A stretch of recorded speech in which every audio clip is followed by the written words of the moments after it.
జై శ్రీరామ్. హిందూ బంధువులకు జై శ్రీరామ్. ఈ టాపిక్ అవుట్ ఆఫ్ సిలబస్ అనమాట.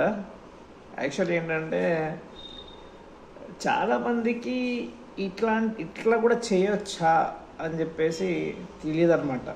అంటే చేయొచ్చా అంటే ఏంటి, ఇప్పుడు నార్మల్గా మీకు ఒక సమస్య వచ్చింది, అది చాలా జటిలంగా ఉంది.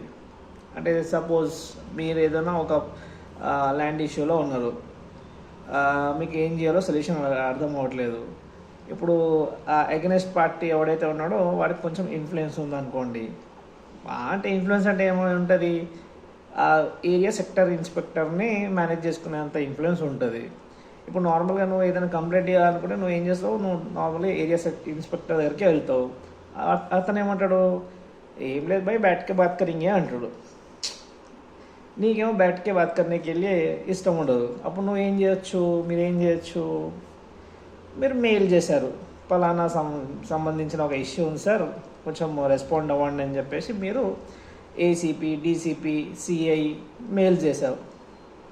రెస్పాండ్ రాదు, ఎందుకంటే వాళ్ళు కొంచెం బిజీగా ఉంటారు కాబట్టి రెస్పాండ్ రాదు. యాక్చువల్లీ అంతకుముందు నేను ఏ ఇష్యూ అయినా కానీ నేను డీజీపీకైనా ఏసీపీకైనా మెయిల్ చేసేవాడిని, వాట్సాప్లో మెసేజ్లు పెట్టేవాడిని, రిప్లై వచ్చేదన్నమాట. ఇప్పుడు ఏంటంటే కొంతమందికి ఎట్లా అంటే కొంచెం ప్రెషర్ ఎక్కువ ఉన్న తర్వాత వాళ్ళు మెయిల్స్కి రిప్లై ఇవ్వకపోవచ్చు. కాకపోతే ఇంకొక ఆప్షన్ ఉంది. మీరు ఎప్పుడైనా కానీ ఇలాంటి ఇష్యూస్లలో ఇన్వాల్వ్ అంటే ఇలాంటి మీకు ఏమైనా ల్యాండ్కి సంబంధించిన ఇష్యూస్ అయినా కానీ, థ్రెట్కి సంబంధించిన ఇష్యూస్ అయినా కానీ ఎప్పుడైనా మీకు తారాసపడితే, మీకు ఎట్లా అంటే మీరు నార్మల్గా ఆన్లైన్ కంప్లైంట్ ఇవ్వలేకపోతే కనుక మీరు లెటర్ ద్వారా కంప్లైంట్ ఇవ్వచ్చు. ఎలా అంటే చూడండి, మంచిగా ఇట్లా లెటర్స్ టైప్ చేసేసి మంచిగా నీట్గా అన్ని డిస్క్రైబ్ చేసి పలానా వ్యక్తి గురించి మొత్తం అన్ని డీటెయిల్స్ రాసి మనోడు ఎక్కడో కొన్ని హింట్స్ వదిలిపెడతాడు. కొన్ని పిచ్చి పనులు చేసినవి కొన్ని ఉంటాయి, కొన్ని కేసులు ఉంటాయి, అన్నీ ఉంటాయి. కాకపోతే అన్ని కొన్ని ఆధారాలన్నీ సేకరించాలన్నమాట. సేకరించి అన్నీ ఫస్ట్ ఏం చేయాలి, డీసీపీకి, ఏసీపీకి, కమిషనర్కి, ఎస్హెచ్ఓ సార్కి మంచిగా లెటర్స్ అన్నీ రాసేయాలి. రాసేసి ఏం చేయాలంటే ఏం లేదు, పోస్ట్ ఆఫీస్కి వెళ్ళాలి, అక్కడ డ్రాప్ చేసేయాలి. నేరుగా వెళ్తాయి. కమిషనర్ రిసీవ్ చేసుకోకపోతే కనుక డీసీపీకి వెళ్తుంది, డీసీపీ గారు రిసీవ్ చేసుకోకపోతే ఏసీపీకైనా వెళ్తుంది, ఏసీపీ రిసీవ్ చేసుకోకపోయినా కానీ సర్కిల్ ఇన్స్పెక్టర్కైనా వెళ్తుంది అనమాట. అంతే సింపుల్. ఎప్పుడు ఇది ఒకవేళ ప్రాబ్లం అనేది కొద్దిగా ఎక్కువ కొంచెం జటిలంగా ఉందంటే కనుక ఇది చేయొచ్చు అనమాట.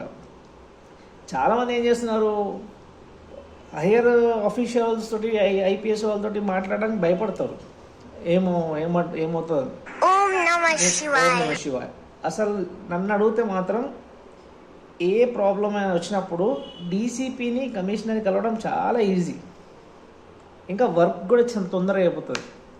సో నేను ఏదైతే మీకు ఇచ్చిన హింట్స్ ప్రకారం మంచి హ్యాపీగా రేపు ఫ్యూచర్లో మీకు ఏమైనా ఇబ్బంది అవుతే కనుక ఆ పలానా వ్యక్తి మీద మంచిగా రాయండి, కంప్లైంట్ రాసి.